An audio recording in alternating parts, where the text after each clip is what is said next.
Making takeout style Chinese beef and broccoli is easier than you ever could imagine as long as you follow a few simple steps, and today I'm going to show you those. To start, we have a very nice piece of flank steak here. As you can see, the grains of this meat run very clearly in one direction, so we're going to cut against that. First, I'm going to cut with it, though, to make these pieces smaller. You want bite-sized pieces, so make sure you're cutting your meat into a fairly small slice. Once you do that, we're now going to cut this against the grain on a bias, which is slightly at an angle. You could cut it straight up and down if you want. Cutting it on the bias will just help make sure that it's tender, not too chewy, which flank steak can be if you don't do it right, but that's what you're looking for right there. About 1/8 of an inch thick slices. If they get a little thicker at times, totally fine. Thinner the better overall, though, and just keep going through this meat. This is about 1 pound, so this will be a good portion for right around 2 people. So I would say about 1/2 pound per person once it cooks down is perfect. There is a little bit of fat in these pieces, so that's totally fine if you want to try to cut around that. But next up, we're going to marinate this. The marinade is the key to Chinese style takeout. You want to replicate that, and this is how we're going to do it. First, we're going to start with 1 egg white. We're going to follow that up with 3/4 of a teaspoon of baking powder. We're going to add a little bit of sugar. This is 1 teaspoon. Next up, we will grab cornstarch. This is 3 tablespoons. I might have used a little more than that, but that's totally fine. This is what really is going to help make it. This is a tablespoon of Shaoxing wine, and this is 2 tablespoons of soy sauce. Salt and pepper this generously, and then we're just going to mix it all together. You're going to mix this up. You want everything fully coating it. And then we're going to put this in our fridge, and we're going to let this marinate for up to about an hour. 30 minutes to 1 hour is what you're looking for. That's what you kind of want. It kind of has this white, kind of shiny coating, and that marinate is the key. Next is the broccoli part. We're just going to cut off the kind of florets from this head of broccoli. If you think that they're a little bit too large for one bite, just go ahead and cut them down the middle. Very simple. That's all you need to do. Next up, I'm going to need about 1 tablespoon worth of ginger. I saw Chef Billy Parisi use the back of his knife, which helps you leave behind some of those, fibrous bits, and it really does kind of work great. It's a little bit of a pain, and you really got to kind of work at it, but you could see all that fiber left behind. We're going to quickly blanch this broccoli. About 90 seconds in boiling water is all you need. I like to grab a spoon and just mix it. That way none are floating higher than the other ones. Give them all a chance to be in that boiling water. And then after 90 seconds, we're going to pour it out. We're just going to rinse it with a bit of cold water. If you did a large batch, you could throw it into some ice water, but I don't think that's necessary here. So just rinse it with some cold water and put that aside until the end. Now to make the sauce that we mix in at the very end, we're going to start with 2 tablespoons of soy sauce. We're going to follow that up with 3 tablespoons of oyster sauce.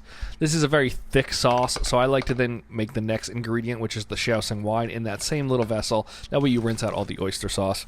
We're going to need 1 teaspoon of sugar here. Following that, I'm going to put in 1/2 cup of my beef stock, but you can use any stock you want. I'm going to throw the ginger I cut up here in. Some people like to cook that separately. I'm also going to put 3 cloves of garlic in here. Some people keep the aromatics completely separate. I don't find a need for that. Mix it all together here. I'm going to mix it up nicely right in this quart container. This is enough sauce for just about this full portion. I'm also going to now fully cut up a green onion, whites and greens, and we're going to put 1/2 of that right into that sauce we just made.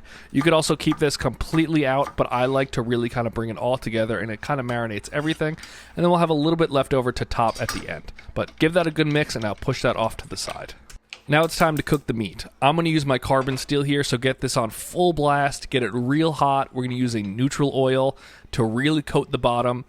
If you have a wok, use it, definitely. This is going to be a little bit of a mess using my carbon steel, but it all turns out great in the end. And I want to show you guys true home cooking.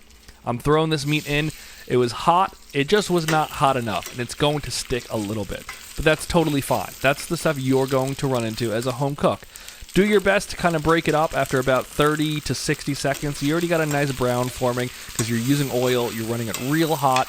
Mix it around. Make sure you're getting it fully cooked. You want to cook this about 90% right now. It's going to get a little cooking at the end. But right about there, I'm totally fine with that. You can see there's a good amount that's stuck to the bottom, but there still are nice brown bits. So move that off to the side. And now I'm going to bring this all together.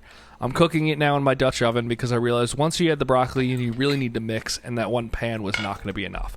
So I'm adding a little bit of that sauce in, and I'm throwing in my meat. This is still on high heat. I'm mixing it all together. It's nice and thick. I'm going to add a little bit of the green onions. Give it a good mix, and then I'm going to throw in that broccoli as well, and I'm going to pour in around 75% of that sauce.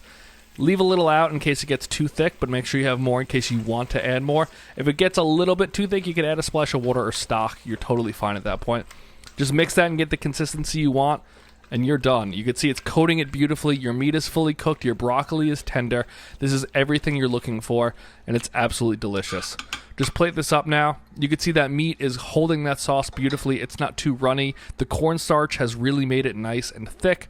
Throw some of those scallion green onions right over the top, and you're ready to go. This is super easy, Chinese-style takeout at home. It comes together real quickly, and it's fairly cheap also.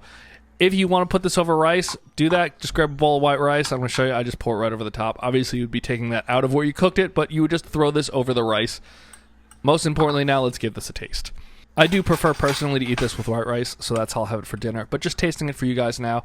The broccoli is perfect. It's still crisp. It's not overcooked, but it's definitely not too raw. The meat is perfect. The sauce is fantastic. This, when you want that Chinese takeout, hits the mark.